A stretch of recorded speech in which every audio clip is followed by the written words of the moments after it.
Hello, hello. My name is Whitney Wegman Wood for Intellectual Entertainment, and I am here with Max Johnson, who is a filmmaker at the Horrible Imaginings Film Festival. How are you doing, Max? I'm doing great. Awesome. So you're here at the film festival. You have a film in the festival. Yeah. Tell us a little bit about that film.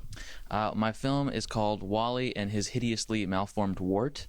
It's a film about this child named Wally who has a plastered smile on his face because it takes place in the 1950s, and it's kind of in this stereotype, iconic 1950s world.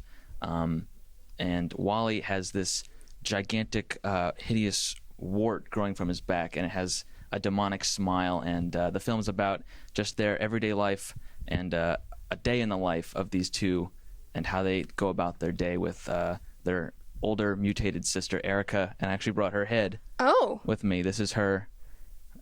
Nice. Yeah. So now, your animation is a stop motion, correct? Yeah. So that seems pretty, like, I always think of like claymation stop motion, but this is pretty solid. Right. So can you talk a little bit about what Sure. the process is and you like change out their heads? I do. Yeah. Well, I change out the mouths here. It has replaceable magnetic mouths.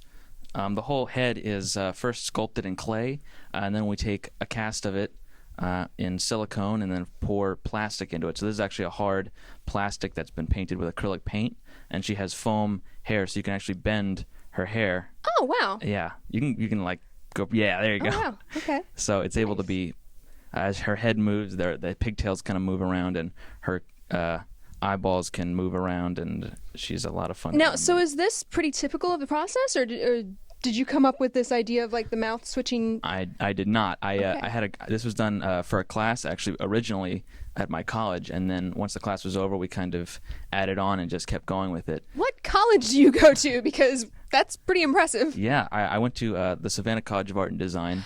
Oh, SCAD. Yeah, that's awesome. And we had a really amazing stop motion program there, founded with Nathan Asquith, who is my professor, along with James Crossley. He does 3D animation and stop motion as well. And they were just a great tool and really great professors. So, okay. So many questions, actually. One, what was the inspiration for this particular story? Where did you pull that from? So originally, it was motivated by fear of not passing my class, because we had to come up with a story, and I just was drawing things, and one of those things was a little boy, and I was just drawing freaks in a circus originally, and one of them was this little boy with a wart on his back, and I thought there'd be like a sideshow act. But then I just really liked these characters, and I thought this is something in and of itself. And I've always been attracted to imperfection and how perfect things aren't as they seem, and the foil of the perfect 1950s kid alongside this horrible, twisted nightmare realm that the film becomes, and that kind of colliding on itself, and the film eating itself as it goes, and just kind of that 50s facade of color and all the vibrant pastels melting away to reveal the bright reds and greens of the horror within. Were you a fan of the movie Pleasantville? Yeah, with Tobey Maguire. Yeah. Of course. I love that film. Yeah, that's a great one. Yeah, this makes me think of like a cartoon. Definitely. Cartoon-inspired version. So, okay, my other question, like I said, a lot popped into my head. Did you initially go to SCAD as a filmmaker, or specifically for stop motion, or did you fall in love with it when you were there?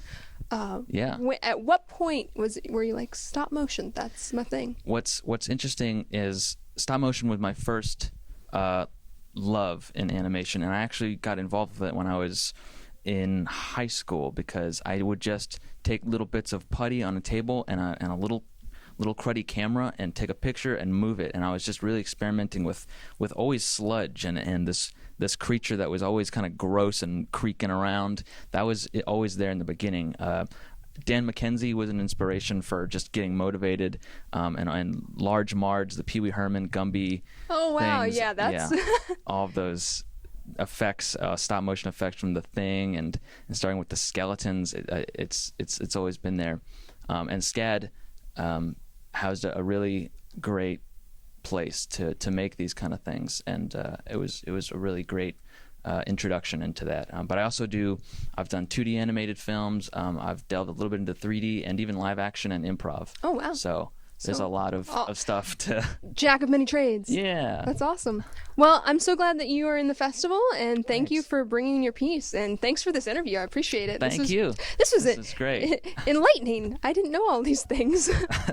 Yeah. I mean, this is a great festival, and it's showing a lot of great work. So I'm really happy to be a part of it. Well, awesome. Well, thank you so much. Thank you.